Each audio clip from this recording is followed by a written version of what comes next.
Yolo ചൈനയിൽ നിന്നുള്ള ഒരു ഫീൽ ഗുഡ് സ്പോർട്സ് ഡ്രാമ. ഈ വർഷം ചൈനയിൽ റിലീസായിട്ട് അവിടെ ബോക്സ് ഓഫീസ് റെക്കോർഡുകളൊക്കെ തകർത്ത ഒരു സിനിമയാണിത്. അപ്പോൾ ഈ സിനിമയെ കുറിച്ചാണ് ഇന്ന്.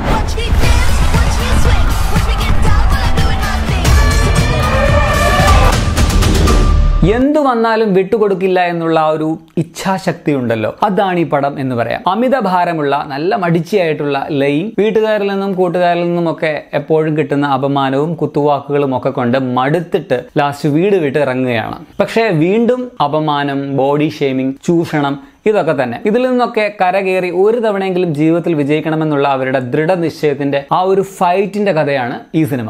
ഈ ഇൻസൾട്ട് ആണ് ലൈഫിലെ ഏറ്റവും വലിയ ഇൻവെസ്റ്റ്മെന്റ് എന്ന് കേട്ടിട്ടില്ലേ, അത് തന്നെയാണ് സംഭവം. ചിത്രത്തിലെ നായികയും അതുപോലെ തന്നെ ഈ പടത്തിന്റെ സംവിധായികയുമായിട്ടുള്ള ലിങ് ജിയ എന്ന അഭിനേത്രിയുടെ ഗംഭീര ഡെഡിക്കേഷനാണ് എടുത്തു തന്നെ പറയാനുള്ളത്. പടത്തിന്റെ കഥ പോലെ തന്നെ എല്ലാവർക്കും ഇൻസ്പയറിംഗ് ആയിട്ടുള്ള ഒരു സ്റ്റോറിയാണ്. അതായത് ഈ സിനിമയ്ക്ക് വേണ്ടി 50 കിലോയോളം ഭാരമാണ് ഒരു വർഷം കൊണ്ട് പുള്ളിക്കാരി കുറച്ചത്. ലിങ് എന്ന ആ ഒരു നായിക വേഷം ചെയ്യാൻ വേണ്ടിയാണ് ചെയ്തത്. അത് പടത്തിൽ നമുക്ക് ഗ്രാജുവലി കാണാനും പറ്റുന്നുണ്ട്. അതുവരെ ചില ഹാസ്യ കഥാപാത്രങ്ങൾ മാത്രം ചെയ്തുകൊണ്ടിരുന്ന പുള്ളിക്കാരിക്ക് ഇപ്പൊ വലിയ ഫാൻ ബേസ് തന്നെയാണ് ചൈനയിലുള്ളത്. പടം തിയേറ്ററുകളിലും ഭയങ്കര ഹിറ്റാണ്. ഇതിന്റെ ലാസ്റ്റില് വീണിട്ട് പിന്നെ ഒരു ഇടിയുണ്ട്. ഇത്രയും സാറ്റിസ്ഫാക്ഷൻ തന്ന ഒരു ഇടി വേറെ ഇല്ല എന്ന് പറയാം. അതിന്റെ സംതൃപ്തി ഇപ്പോ ജീവിതത്തിൽ പലപ്പോഴും തോറ്റവർക്കേ മനസ്സിലാവുള്ളൂ കേട്ടോ. സോ ആ ഒരു ക്ലൈമാക്സ് രംഗങ്ങൾ നമ്മളെ വല്ലാതെ ഇമോഷണൽ ആക്കും. പടം കാണുമ്പോൾ ഇതിന്റെ എൻഡ് ക്രെഡിറ്റ്സിലുള്ള കുറച്ച് സീൻസ് ഉണ്ട്, അതുകൂടി കാണാൻ മറക്കരുത്. നായിക മാത്രമല്ല എല്ലാവരും നല്ല പെർഫോമൻസ് തന്നെയായിരുന്നു. അതുപോലെ തന്നെ നല്ല ക്യാമറ, നല്ല വിഷ്വലുകൾ, അത് പടത്തിന്റെ മെയിൻ ഹൈലൈറ്റ് തന്നെയാണ്. രാത്രി ഇങ്ങനെ പടി കയറി നായിക ഫ്ലാറ്റിലേക്ക് പോകുന്ന ഒരു സീനുണ്ട്,